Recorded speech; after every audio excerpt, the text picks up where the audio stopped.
देखो, रुतबे देखो। हलीमा सादिया की हवेली में नबी ने कदम क्या रखा। ये वही हलीमा सादिया है जिनके घर में हफ्तों हफ्तों चिराग नहीं जला करता था, लेकिन जिस दिन से मेरे नबी ने इनके आंगन में कदम रखा है, पूरी कबीले बनु साद की औरतों में चर्चे होने लगे हैं। आपस में बातें किया करती थी कि अब हलीमा सादिया के पास कौन सी दौलत लग गई है कि रातों दिन इसके घर में चिराग जला करता है, पूरी पूरी रात इसके घर का उजाला खत्म नहीं होता। एक दिन औरतों ने कहा था, हलीमा कहा क्या कि कुछ दिन पहले तेरे घर की गुर्बत का आलम यह था कि तेरे घर में चिराग नहीं जलता था, लेकिन अब है कि हम तो चिराग थोड़ी देर जलाते हैं, लेकिन तेरे घर का चिराग सारी रात जलता रहता है। हलीमा सादिया ने कहा था, खवातीन मैंने कोई चिराग नहीं जलाया है, मैं कोई रोशनी का इंतजाम नहीं करती हूँ। औरतों ने कहा था, ताज्जुब है हलीमा, तेरी दीवारें रोशन रहती है, तू कहती है चिराग नहीं जलाती, तेरे घर से रोशनी निकल के छन छन के पड़ोस में जाया करती है, तू कहती है चिराग नहीं जलाती। कहा, हाँ मैं सच कहती हूँ, मैंने कोई चिराग आज तक नहीं जलाया है।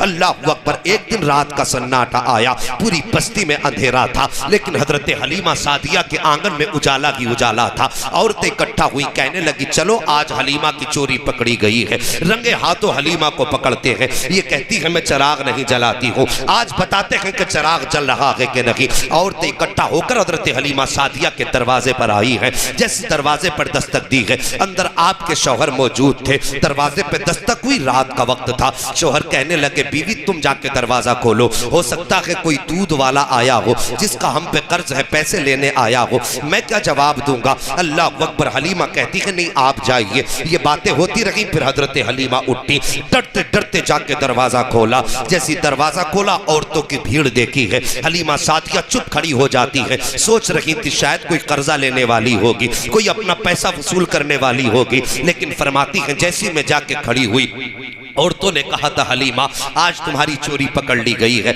मैंने कहा था, कौन सी चोरी। फरमाती, जब मैंने कहा ना कौन सी चोरी, तो उन्होंने ये कहा था कि तुम तो कहती हो कि चिराग नहीं जलता, आज हम तुम्हारे घर में तुम्हें चिराग दिखाने के लिए आए हैं। हजरत हलीमा सादिया कहती, उस वक्त तक तो मैं डरती रही जब तक इन्होंने ये बात नहीं कही थी। जैसे इन्होंने ये बात कही है, मेरा डर खत्म हो गया। उसके बाद मैंने कहा, ठीक है, एक खातून अंदर आए, बाकी बाहर रह जाएं, दिखाएं मेरे घर में चिराग कहाँ है। एक खातून अंदर आई है, उसने हलीमा सादिया के आंगन पे निगाह डाली है, कोई चिराग नजर नहीं आया। हर ताक खाली है, अलमारी खाली है, दीवार पे कोई चिराग नजर नहीं आया, लेकिन रोशनी बराबर हो रही है। उसने हजरत हलीमा सादिया का चेहरा देखा और देखने के बाद कहा था, हलीमा कोई चिराग तो नजर नहीं आ रहा है, लेकिन रोशनी भी कम नजर नहीं आ रही है, बता तो सही ये रोशनी कैसी है। हजरत हलीमा ने फिर हाथ पकड़ा खातून का और वहां लाई जहां मेरे नबी पालने में लेटे हुए हैं। अल्लाह अकबर। मुस्तफा के रुखे अनवर पे कपड़ा पड़ा है, हाथ पकड़ के लाई लाके खड़ा कर दिया।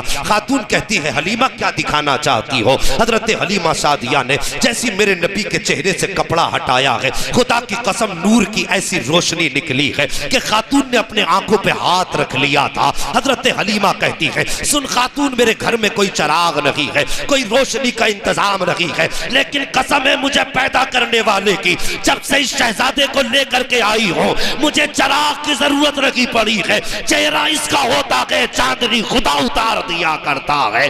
तभी तो आला हजरत फरमाते हैं, चमक तुझसे पाते हैं सब पाने वाले, मेरा दिल भी चमका दे चमकाने। सुभान अल्लाह। नारे तकबीर, हाथ उठाकर बोलिए, नारे तकबीर, नारे रिसालत, मसलके आला हजरत, अजमते मुस्तफा, नूरे मुस्तफा, हजरत अल्लामा मुफ्ती हम्माद साहिब क़िबला।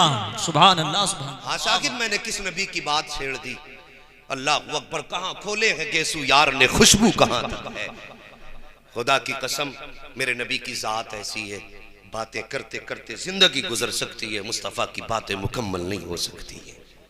हाँ जवानों, उस नबी की शान मैंने कहा था, खुदा ने महबूब को कायनात की सारी नेमतें अता फरमाई, कोई नेमत और कोई हुस्न, कोई कमाल ऐसा न था जो महबूब के दामन में न रखा।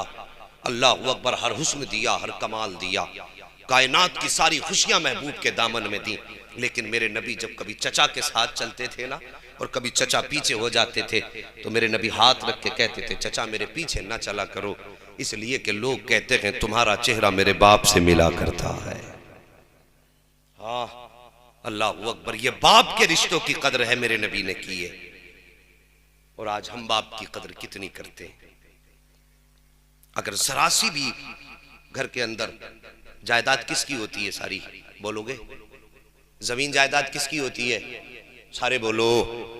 बाप की होती है ना, उसकी मर्जी है, वो तुम्हें 1 दे या 100 दे या बिल्कुल ना दे, है उसकी अपनी मिल्कियत है। उलमा से पूछिए, वो मालिक है, वो तुम्हें चाहे तो दे चाहे तो ना दे, मर्जी है उसकी। अगर आपके निकाह हो जाते हैं, आप अलग होके बैठ जाते हैं, घर के अंदर बेटियां जवान मौजूद हैं, बहनें मौजूद हैं, तो हमें बहनों का ख्याल नहीं आता, हमें बाप की बूढ़ी कमर का भी ख्याल नहीं आता। हम उस जमीन पे तकिया करते हैं, बाप है तो जमीन, और अपना अलग कमाना शुरू कर देते हैं, अलग खाना शुरू किया। यार कितने दिन खा लेगा, कितने दिन के मेहमान है माँ बाप। वैसे तो जिंदगी का कुछ पता नहीं है, कभी कभी पके आम रह जाते हैं, कच्ची अमियां टूट जाती हैं जब आंधियां तेज होती हैं। ये जरूरी नहीं है कि जिसके बाल सफेद है पहले वही जाए। अब मुआशरे में नजर डाल के देखिए, सफेद बालों वाले कम नजर आते हैं। जानते हो क्यों? इसलिए कि बुढ़ापे को लोग पहुंचते ही कम है, ज्यादातर लोग जवानी में चले जाते हैं। मेहरबानी करो, बाप के बुढ़ापे का ख्याल करो। मैं एक दिन एक रक्शे में बैठा, बाल सफेद थे बूढ़े के। मैंने कहा चाचा इस उम्र में रक्षा चलाते हो, बेटे नहीं है? वो कहने लगे 4 बेटे हैं। मैंने कहा इस उम्र में रक्षा? कहने लगे घर पे एक बेटी मौजूद है, अभी उसे रुखसत करना है। मैंने कहा तो बेटे साथ नहीं देते? कुछ देर के लिए वो चुप रहा, लेकिन उसने कहा मौलाना छोड़िए, कौन किसका होता है, कौन किसका होता है। शादियां कर दिया, अलग रहने लगे बीवी बच्चों के साथ, हमें कौन देख रहा है। और यार हमारे होते हुए हमारा बूढ़ा बाप रक्षा चलाए, हमें डूब के मर जाना चाहिए। हमारे होते हुए हमारे बूढ़े बाप को मजदूरी करनी पड़े, हमें हया आनी चाहिए। और यार बूढ़े बाप ने हमें इसलिए जवान किया कि जब हमारे बाजुओं में ताकत आ जाए तो हम अलग बैठ जाएं। सोचो, ख्याल करो मेरी बात पे, जरा तवज्जो करना। यहां मजे लेने के लिए मत बैठना, कोशिश करना अल्लाह हमें महबूब का सच्चा इश्क अता फरमा दे। आमीन आमीन। हाँ साकिब उजाले, अपनी यादों के हमारे साथ रहने दो, न जाने किस गली में जिंदगी की शाम हो जाए। चलते फिरते मौतें हो रही हैं, थोड़ी देर में खबर आती है वह फला नहीं रहा। लोग कहते हैं यार अभी तो हमसे बात की थी फोन पे। एक दिन ऐसा आएगा हमारा भी ऐलान मस्जिद से कर दिया जाएगा, फला नहीं रहा। वो हमारी बैठक में बैठने वाले यार हमारे कहेंगे यार अभी तो मुझसे फोन पे बात की थी। वो खुदारा कुछ मौत की तैयारी भी हम कर लें। माँ बाप से हम अलग होके बैठ गए और फिर उस पे भी लड़ते हैं, जमीन दिलवाओ कुछ हमें, हमारे भी तो 3 बच्चे, इनका पेट कहां से भरे।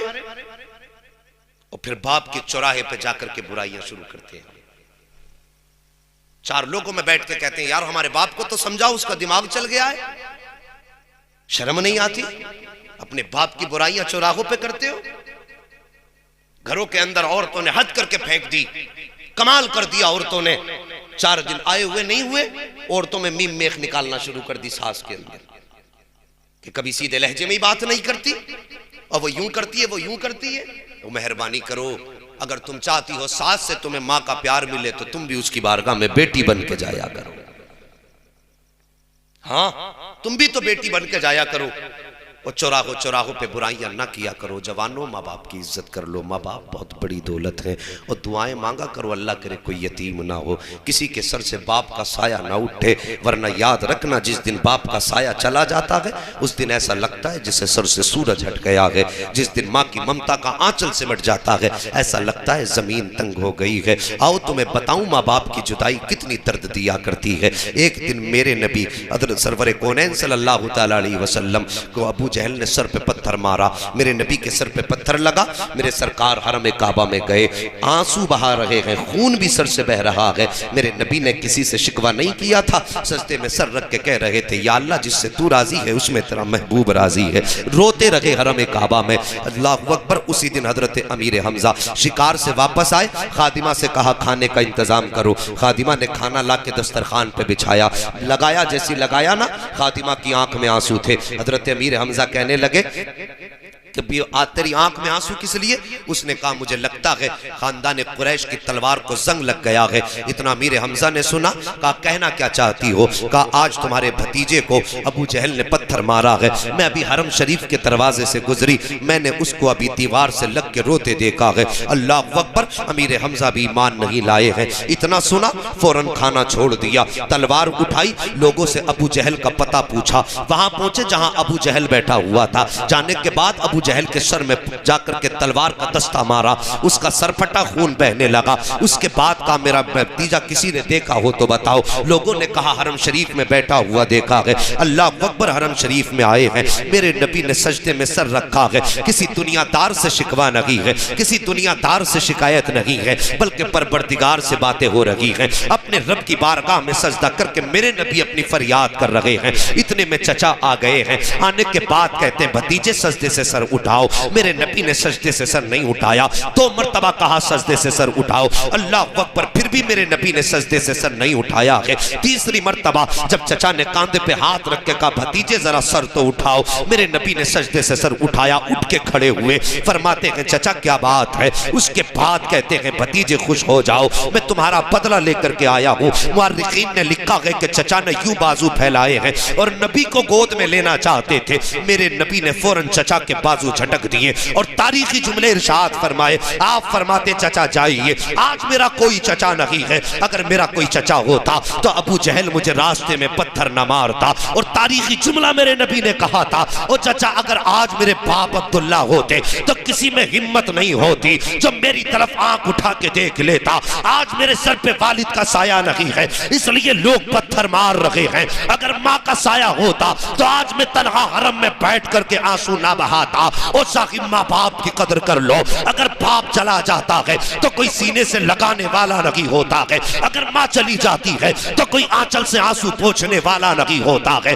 ये वो जात हुआ करती है कि अगर बाप मौजूद है तो हिम्मत नहीं कोई आंख उठा के देख ले, अगर माँ मौजूद है तो आंखों के आंसुओं की हिम्मत नहीं है कि बिना इजाजत निकल सके। लेकिन साकिब जब ये दोनों चले जाएंगे तो जो चाहेगा सताएगा, जो चाहेगा रुलाएगा। जिस दिन दीवार से लग के रोओगे उस दिन तुम्हें माँ का आंचल याद आएगा। जिस दिन दूसरों का जुल्म सुन करके रोओगे उस दिन तुम्हें बाप का साया याद आएगा। और मेहरबानी करो, बाप की कदर कर लो, बाप की इज्जत कर लो। अगर ये चले जाएंगे तो फिर तुम्हें दोबारा दुनिया में नजर नहीं आएंगे। अगर चाहते हो कि दुनिया के अंदर तुम हर परेशानी से महफूज रहो तो माँ बाप की इज्जत कर लो, माँ बाप की कदर कर लो। साकिब माँ बाप की कदर करना हमने छोड़ी है, मुसीबतों ने डेरा आके जमा लिया है। और साकिब माँ बाप की बीमारी का वक्त हो उनकी खिदमत किया करो, उनकी खिदमत में आकर के लग जाया करो। आओ तुम्हें बताता चलो, हजरत बनी इसराइल की कहानी है। अभी वक्त है ना आपके पास? जरा सारे बोल दे या रसूल अल्लाह, सुभान अल्लाह। अल्लाह सलामत रखे, आपके जज्बात को सलामत रखे। हजरत सुलेमान अलैहिस्सलाम